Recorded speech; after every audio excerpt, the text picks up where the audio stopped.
Able Archer 83, the NATO exercise that nearly started World War III, November 1983. For a few terrifying days, the world came closer to nuclear war than almost anyone realized. Across Europe, military commanders exchanged encrypted messages. Bombers stood ready. Missile crews waited for orders that everyone hoped would never come. To NATO, it was only a military exercise. To the Soviet Union, it looked like the beginning of World War III. One misunderstanding, one wrong decision, and millions of lives could have been lost in a matter of hours. This is the story of Able Archer 83, the NATO exercise that nearly pushed the world over the edge.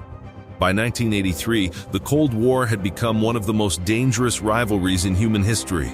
The United States and the Soviet Union had spent decades building massive nuclear arsenals capable of destroying civilization many times over. Both sides believed that if the other attacked first, there would be little chance of survival. That year, tensions were already running dangerously high. Earlier in September, the Soviet military had shot down Korean Airlines Flight 007 after mistakenly believing it was an American spy aircraft. All 269 people on board were killed, including a U.S. congressman around the same time, U.S. President Ronald Reagan publicly called the Soviet Union the evil empire and announced plans to strengthen America's military. To American leaders, these actions were meant to deter Soviet aggression. But in Moscow, they appeared to be signs that the United States might actually be preparing for war. The Soviet government had become deeply suspicious. Its intelligence agencies launched a secret operation known as Operation Ryan, designed to detect any indication that NATO was planning a surprise nuclear strike. Every military exercise, every diplomatic meeting, and every unusual troop movement was carefully analyzed. Fear had replaced trust, and that fear would soon bring the world to the brink. On November 7, 1983, NATO began a command post exercise called Able Archer 83. Unlike ordinary military drills, Able Archer focused on how NATO leaders would communicate and make decisions during a nuclear crisis. Military headquarters exchanged encrypted messages. Senior commanders practiced emergency procedures. Political leaders rehearsed how they would authorize nuclear weapons if war became unavoidable. Everything was designed to look as realistic as possible. New communication systems were used. Strict security measures were followed. The exercise closely resembled the procedures that would occur during an actual nuclear conflict. For NATO, it was simply valuable training. But Soviet intelligence was watching every move. As Able Archer continued, Soviet leaders began to believe something terrifying. What if this wasn't an exercise at all? What if NATO was using the drill to hide preparations for a real first strike? From Moscow's perspective, the evidence seemed to fit. Western military activity had increased. Political tensions were at record levels. American rhetoric had become increasingly aggressive. To Soviet officials already expecting an attack, Able Archer looked less like practice and more like the opening phase of World War III. The Soviet military reacted quickly. Intelligence officers reported growing concerns to the Kremlin. Some nuclear-capable aircraft were placed on heightened alert. Missile forces increased their readiness.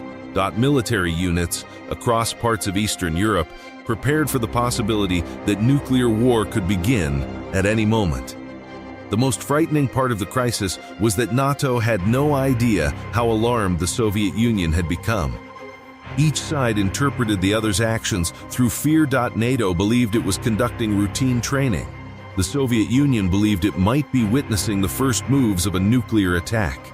History has shown that wars don't always begin because someone wants them. Sometimes they begin because people misunderstand each other's intentions. Fortunately, Able Archer 83 ended without incident.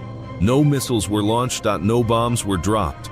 No orders for war were given. As the exercise concluded, Soviet fears gradually faded, and the immediate danger passed, but the story did not end there. Years later, after the Cold War had ended, declassified intelligence documents revealed how seriously Soviet leaders had taken the exercise. Many Western officials were shocked. They had never realized that their routine military drill had convinced Moscow that nuclear war might be about to begin.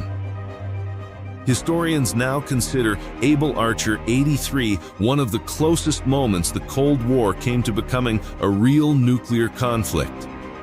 Some experts even argue that it was the most dangerous nuclear crisis since the Cuban Missile Crisis of 1962. The incident became an important lesson for both superpowers.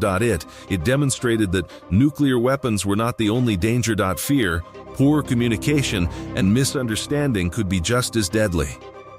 In the years that followed, the United States and the Soviet Union worked to improve communication and reduce the risk of accidental war. Those efforts eventually helped ease Cold War tensions and opened the door to future arms control agreements.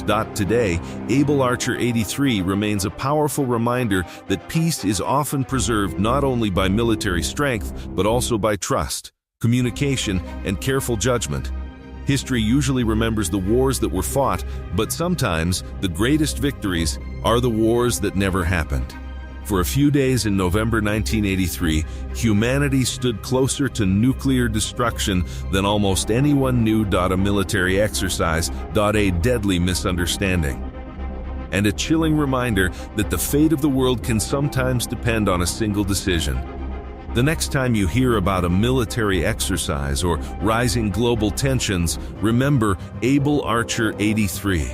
Because history has already shown us how close the world once came to ending without a single shot being fired.